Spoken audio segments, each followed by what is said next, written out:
Yes, please. Will you allow Robert Mueller to testify in Congress? Well, I'm going to leave that up to our very great Attorney General, and he'll make a decision on that. But I will say this. Look, the Mueller report came out.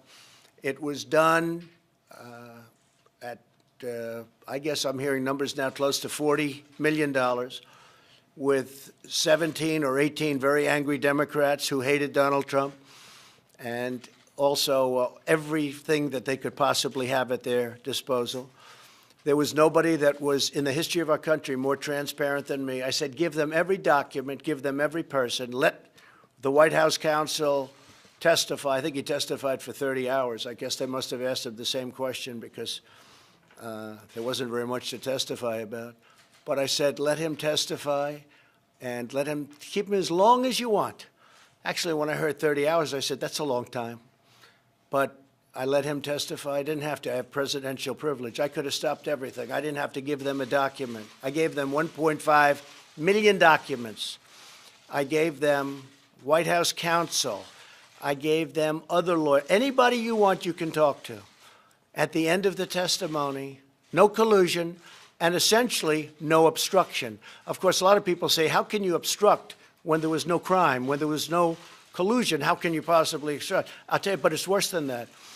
It's not only was there no crime, but the crime was committed on the other side.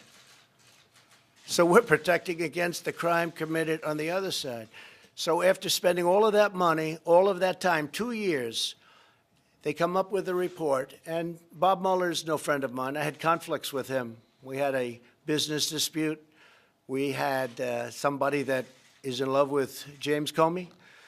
We liked James Comey. They were very good friends, supposedly best friends. Maybe not, but supposedly best friends. You look at the picture file, and you see hundreds of pictures of him and Comey. And with all of that and other things, he wanted the FBI job. I don't know if anybody knows that, but as you know, he was considered for the FBI job, wanted it. And the day after he didn't get it, he became the special counsel. That's a conflict. And we had other things, but those are tremendous conflicts. Listen to this. Your judge, call him a judge, has a business dispute with me. Your judge has a fantastic relationship with James Comey. Well, he's a part of this. He lied to Congress. He leaked. He's a liar, a leaker. And your judge has a situation where he wanted to become the FBI director. We chose Director Wray instead and told him, I'm sorry. Those are tremendous conflicts. Those are tremendous conflicts. And then he puts on his staff almost all Democrats, many of whom contributed to Hillary Clinton. None of them contributed to me, that I can tell you. And it started out at 13 and went to 18. And these were angry Democrats. These were people that went to her, in one case, went to her. It was supposed to be a party. It turned out to be a funeral on election evening, and was going wild. He was so angry. And this man now is judging me. You had other people made big contributions to Hillary Clinton's campaign. They were angry Democrats in, I think, almost all cases. One of the people worked on the Clinton Foundation as just about the top person at the Clinton Foundation. With all of this, they came back, no collusion. There's nobody in this room, including you, if they were, that's you, John, if we looked at you with $40 million, 18 angry people that hated you, and all of the other things I mentioned, they'll find something. I don't know, maybe John not. Go ahead, finish it. Mr. Mueller is also friends with Mr. Barr, and as you're aware, Mr. Barr told lawmakers that he didn't have a problem with Mr. Mueller testifying. I'm going to leave that up to the Attorney General as to whether or not. I think, to me, it looks like a redo. Here's what's happened. The report comes back. It's perfect. It's beautiful.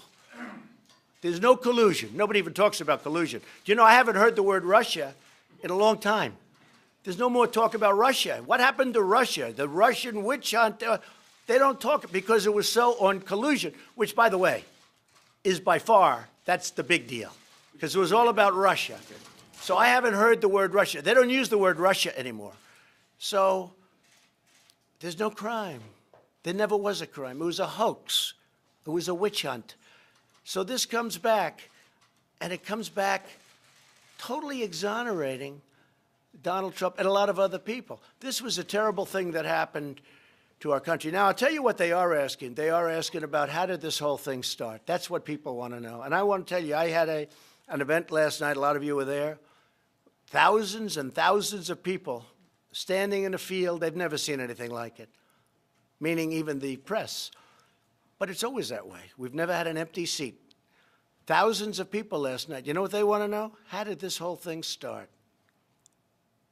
It's going to be hard for them to answer that one. Yeah, please. Are you satisfied with the advice you received from John Bolton? Yeah, John's very good. John is he has strong views on things, but that's okay. I actually temper John, which is pretty amazing, isn't it?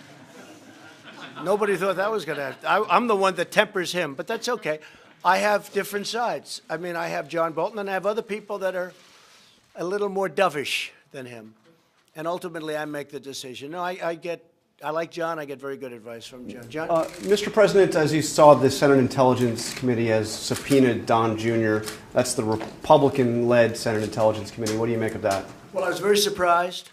I saw Richard Burr saying there was no collusion 2 or 3 weeks ago. He went outside, and somebody asked him, no, there's no collusion. We found no collusion. But I was very surprised to see my son. My son's a very good person, works very hard. The last thing he needs is Washington, D.C.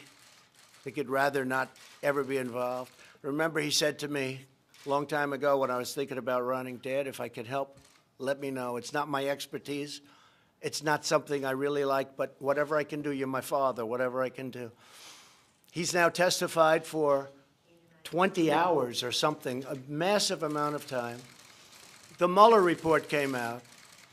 That's the Bible. The Mueller report came out, and they said he did nothing wrong. The only thing is, it's Oppo research.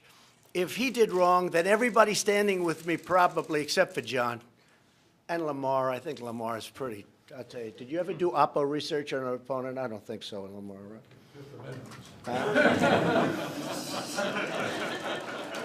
And I know John Barrasso never did opposition research because he's a fine, fine man. But I would say 99% of the rest of the folks. So they didn't, but what they didn't discuss is this woman that came in, who I watched her on the Today Show when it all started. Oh, I'm just an innocent. Well, nobody even knows, although the halls of Congress know her very well because for years she's walked around all over Congress. She came in, and she left, supposedly, GPS Fusion, goes and meets for a short period of time with my son and some other people. They talked about a subject as very well, you know, advertised and put out, which is nothing. It was a nothing meeting. In fact, Jared left. He said, get me out of this meeting. This is a waste of time. She then went back to GPS Fusion. They were the ones that wrote the phony dossier. Why was she going to GPS Fusion? Why did she go back? Then I heard that Don, for a year, made 3 phone calls with an unmarked number. They called it unmarked. And this was a tremendous event because they all knew the fake news. They all know you were fair on that, John. But they all knew that these phone calls, these tremendous phone calls, before the meeting and after the meeting, there were, I believe, 3, right? They all knew that it had to be to his father. Unmarked, it's perfect. So he reported about the meeting and then reported what happened at the meeting. Except after looking and spending a tremendous amount of time and money, they were able to go back years and find out who made the calls. One was a local real estate developer. The other was a great person from NASCAR. He took 2 of them, and a friend of Don's. This went on for a year and a half. John, you heard all about the phone calls to, obviously, the father, where I never knew about the meeting.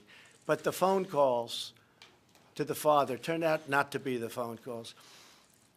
My son is a good person. My son testified for hours and hours. My son was totally exonerated by Mueller, who, frankly, does not like Donald Trump, me, this Donald Trump.